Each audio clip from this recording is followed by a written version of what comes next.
for presenting the budget for 2025-26.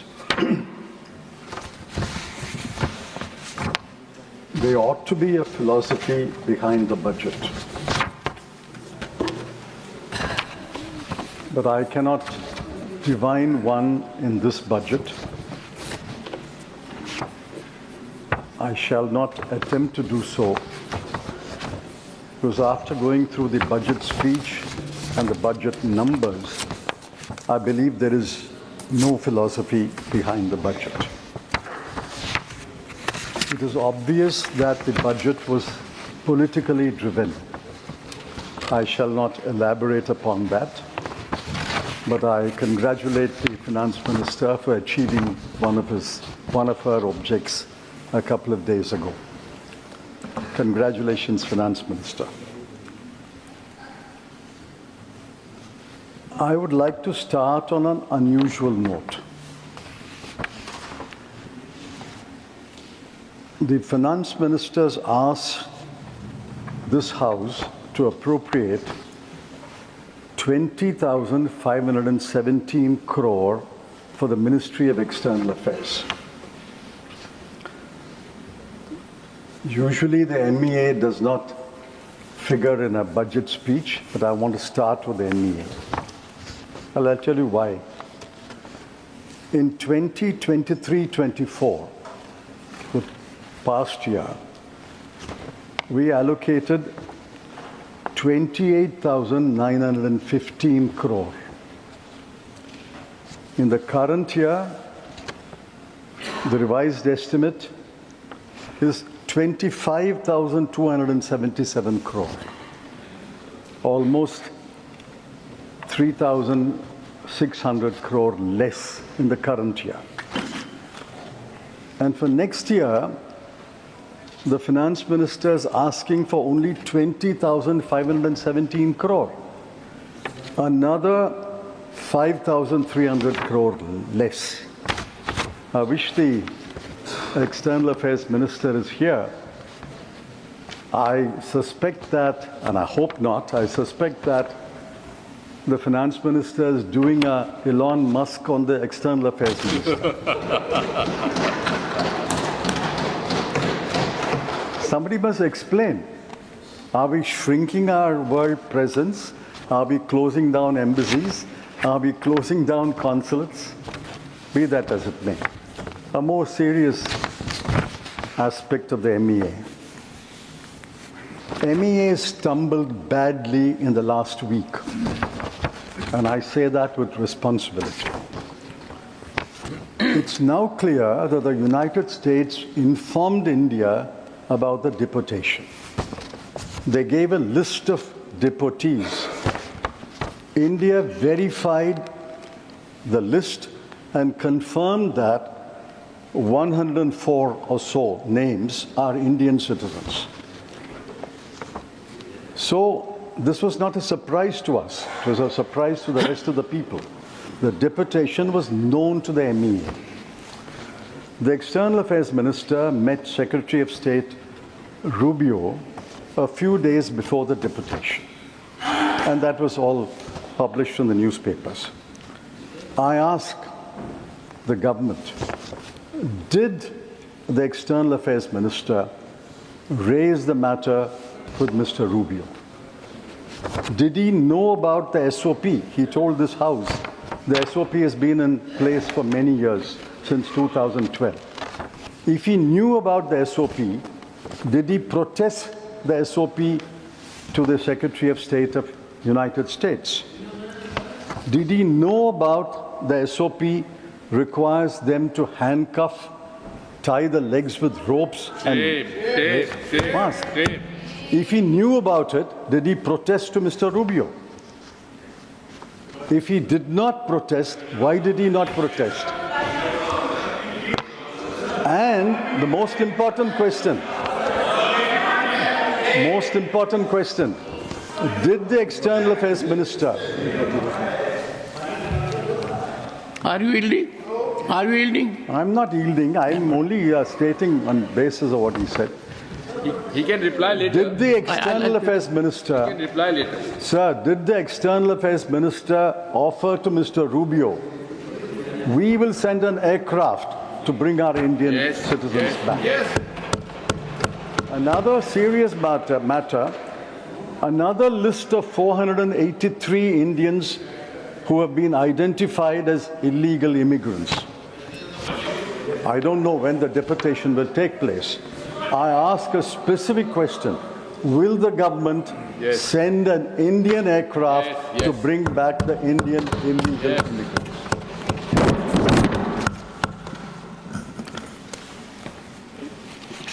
Now I go to the Finance Minister's trump card. No pun intended, sir. Trump card. No pun intended. Sir, when you said twice, I got worried that no pun intended. You said twice, which means pun is intended. And I'm wondering whether your reference to Elon Musk is a compliment to the Honorable Finance Minister. Sir, I'm looking take at to my the groove clock. of efficiency. I'm looking at my clock and my whip. I'll add up the time, sir. 1 minute I'll add. Yeah, please, please. Income tax cut is the FM's main thrust of this debate, and she has given a number of interviews. The House should know that only 3.2 crore persons pay income tax, from the last figures available. The rest file returns, but they pay nil tax. She has raised the government has raised the threshold from 7 lakhs to 12 lakhs, and it applies to all taxpayers right up to the highest taxpayer. Now, I've looked at the CBDT statistics of taxpayers, the last available statistics. My rough calculation is about 80 to 85 lakh taxpayers will go out of the tax net from next year, and 2.5 crore will benefit. But the 2.5 crore includes not only the middle class, which the finance minister passionately championed, it includes 2,27,315 persons who returned a total income of more than 1 crore. It includes 262 persons who returned a total income of more than 100 crore. And it includes 23 persons who returned a total income of more than 500 crore. So this is not benefiting the middle class alone, which I welcome, but it's benefiting the very rich and the richest in the world. Yes. Finance ministers also claimed that she had foregone 1 lakh crore rupees. Yet she has claimed that the net tax revenues to the center will grow by 11.1% in 25-26. In 24-25 also it grew by 11%. So it's about the same number. After foregoing 1 lakh crore,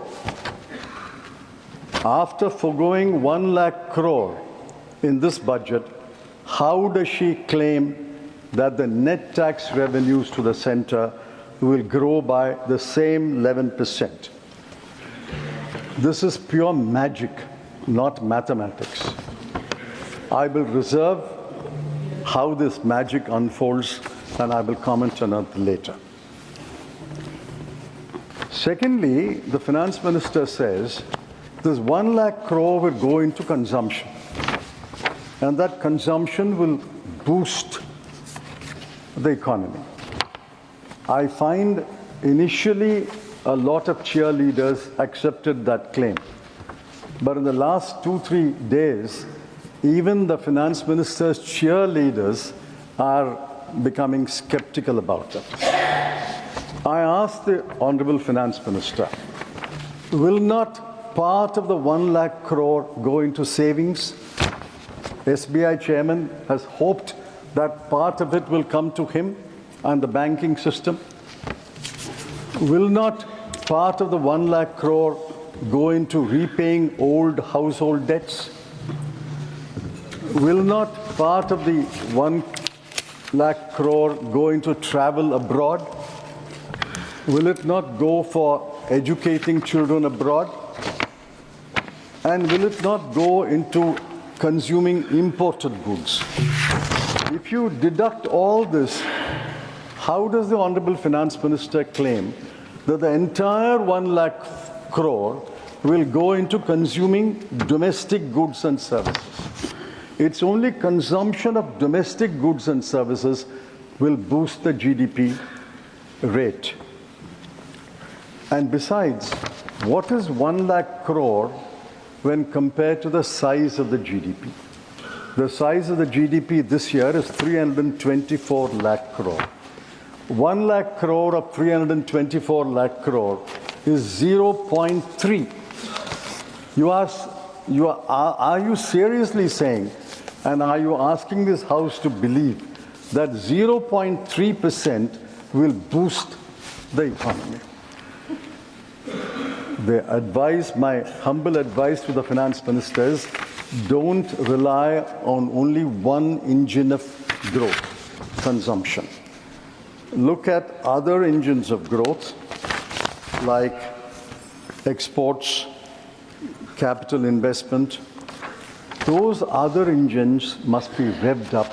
You can't rely upon one engine of growth.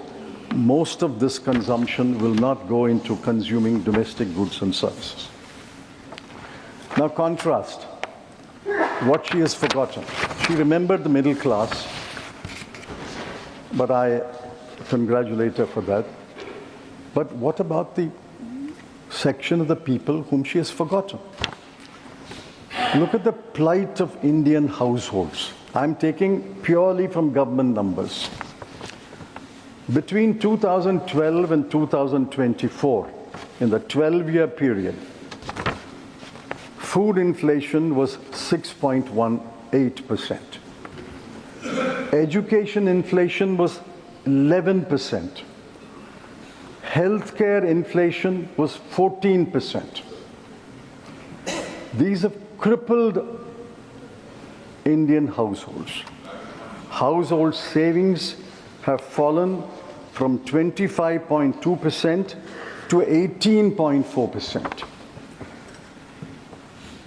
And household consumption saving in September survey in 2023 shows, and mark these numbers, average monthly per capita expenditure of a rural family is only 4,226. And in urban areas, it is 6,996. Now we must examine these numbers more closely. This is the average for the whole India, 4,662 and 6,996, average for the whole India. But the bottom 50% will be even less. And bottom 50% of the 50% will be even less. Now, what has this budget done for the average Indian household in the bottom 50% and the bottom 25%? Nothing. What relief has the Honorable Finance Minister given them? She could have done one of several things. I'm not saying she should have done all the 4 things that I'm mentioning. She could have done one of several things. One, instead of cutting income tax, or along with cutting income tax, she should have cut the GST. Everybody pays GST. The richest and the poorest pay GST. She could have cut GST. She could have cut the tax on petrol and diesel. Everybody indirectly or directly uses petrol and diesel. She could have increased the Maganrega daily wage. She could have increased that rate, because the poorest are the ones who are going to Maganrega work. And she could have raised the statutory minimum wage across the board under the Minimum Wages Act. That would have benefited thousands and thousands of labour. She did nothing, but she was focused on income tax and she was focused on the Delhi election. Let me turn to another subject. The most gravest challenge facing the country is unemployment. I think all of you will agree, unemployment is the gravest challenge. Even the treasury benches must agree. Now, the periodic labor force survey, popularly known as PLFS, concluded that unemployment rate is 3.2%. Now, if the unemployment rate is 3.2%, and that the economic survey also repeats that, if the unemployment rate is 3.2%,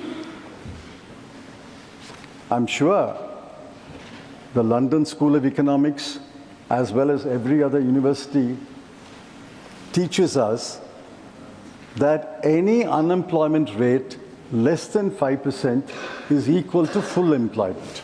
I won't get into the intricacies. If unemployment rate has fallen to 3.2%, why should we worry? We should all be happy because it's full employment according to economic theory. The same PLF says youth unemployment is 10.2%. The same PLFS says graduates unemployment is 13%. If youth unemployment is 10.2 and graduates unemployment is 13, how does it conclude that the total unemployment rate in India is only 3.2? For every job, for 100 jobs, there are 1 million applicants. For 1,000 jobs, there are several million applicants. The economic survey, sir, I quote, we need to create 78.5 lakh non-farm jobs every year until 2030. I asked the Honorable Finance Minister, what is her plan? What is the way forward to create 78 lakh non-farm jobs between now and 2030? They will be in government until 2029. So the bulk of the period is their government. They should tell us clearly a path to create 78 lakh jobs every year until the end of the government. Sir, the next I come to the famous PLI. The budget has 8 lines of expenditure on employment generation. I've looked at it closely. If I'm wrong, the Honorable Finance Minister will correct me. There are 5 lines of expenditure under PLA. There's 1 line of expenditure called New Employment Generation Program. There is 1 line called Prime Minister's Employment Generation Program. There's 1 line called Skill India. I don't know the differences between these acronyms. What is the difference between Prime Minister's New Employment Generation Program and the New Employment Generation Program? We don't have a new PM, we have the same PM. On the 8 lines in the current year, mark these numbers, sir. On the 8 lines together, I've got the breakdown, but I'm taking the all 8 lines of expenditure. In the current year, the budget allocation when she presented the budget last year was 28,318 crore. This is the gravest challenge. You allocated 28,318 crore. But what will you spend? By March 31, you will spend only 20,035 crore. Why are you not spending 8,000 crore on the challenge, which is the gravest challenge facing the country? Yes. The PLI scheme is a spectacular failure. Yes. Otherwise, you would have spent this money. Employment generation is a spectacular failure. Now I look at another aspect. The wages of salaried male worker as well as female worker, but I'm giving the numbers of the male worker. The wages of salaried male worker has fallen in the last 7 years from 12,665 per month to 11,858 per month. This is own numbers. From 12,665 to 11,858. The wages of self-employed male worker has fallen from 9,454 per month to 8,591 per month. So what is the position, sir? The position is incomes are falling, wages are falling, government expenditure is not keeping pace with the promises, household net savings have fallen, household debt has arisen. Yes. This is the plight of the bottom 50% of India. Yes. There's nothing in this budget for the bottom 50%. I think we cannot divide this house into one half speaking for the top 50% and one half speaking for the bottom 50%. I'm quite happy to speak for the bottom 50%, but I want the treasury benches also to impress upon their ministers to speak for the bottom 50% of India. Yes, yes. Man ki baat. Sir, let's take Make in India. They made such a hullabaloo about Make in India, Made in India. What was Make in India became Made in India. In global manufacturing trade, India's share is 2.8%. China's is 28.8%. So we are not a big player in manufacturing goods trade. The share of India's manufacturing in the GDP has fallen under this government. Yes. And I give the numbers from the economic survey. 2014, it was 15.07%. 2019, it has fallen to 13.46%. And 2023, it is 12.93%. These are the numbers of the World Bank. Economic survey has proportions in the GVA, but that has also fallen from 17% to 14%. So manufacturing as a proportion of GDP has not increased under this government. So manufacturing is a spectacular failure. PLI is a spectacular failure. So what has this government got to boast about after the last 11 years? I come to my penultimate point. Now, budget is about numbers. I don't want to burden the House with numbers, but I have to mention some numbers, because the budget is about numbers. Now, the FM, Honorable FM, claimed in a number of interviews that she has not only met the fiscal deficit target, but has improved upon the fiscal deficit target. Absolutely true. If you look at the numbers, 4.9, achievement was 4.8. But how did she achieve this 4.8? She cut capital expenditure by the central government by 92,682 crore. Not revenue expenditure, sir. Capital expenditure by the central government was cut by 92,682 crore. She cut the grants in aid to states for creating capital assets, that's another form of capital expenditure, by 90,887 crore. So total cut in capital expenditure by the center and the states, I'm not apportioning blame, but the center and the states in the current year will be 1,00,000 83,569 crore. By cutting capital expenditure by such a humongous amount, she saved on the fiscal deficit 43,785 crore. I can understand if she has saved on the fiscal deficit 1,83,000 crore. It is bad policy, but I will understand.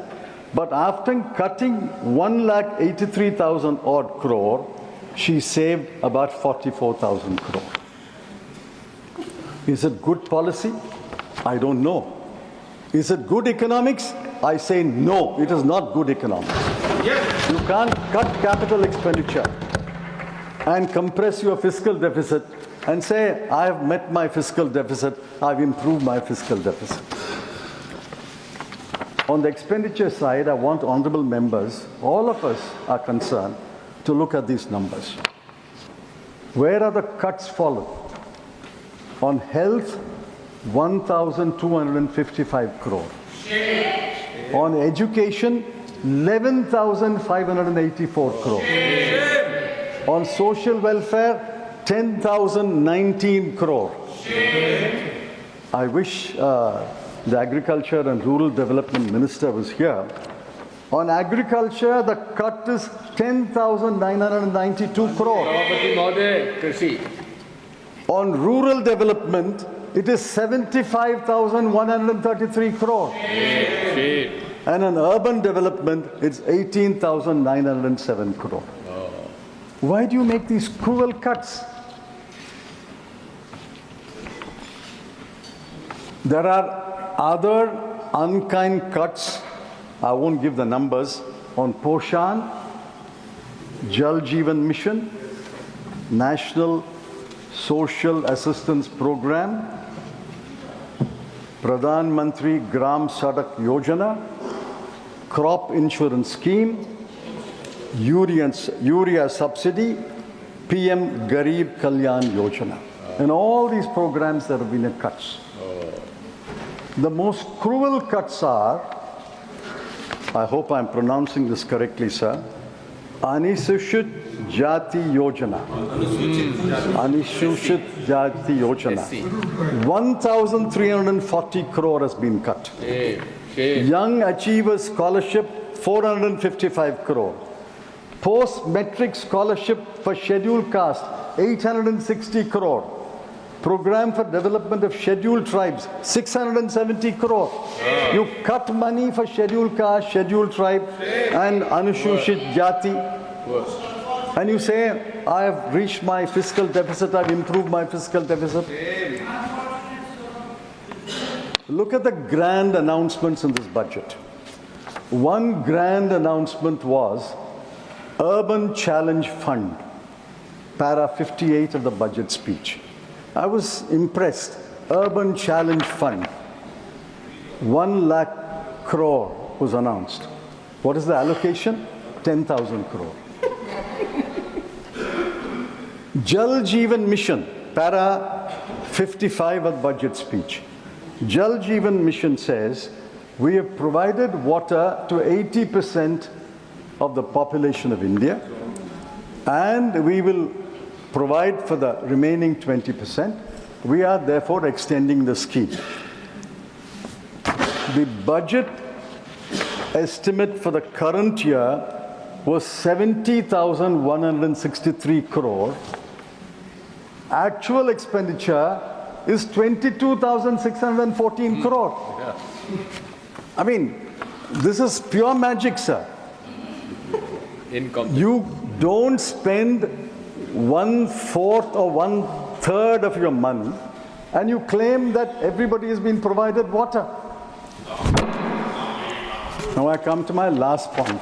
Sir, you will give me one more minute. I would say, I'd undertake it. Yeah.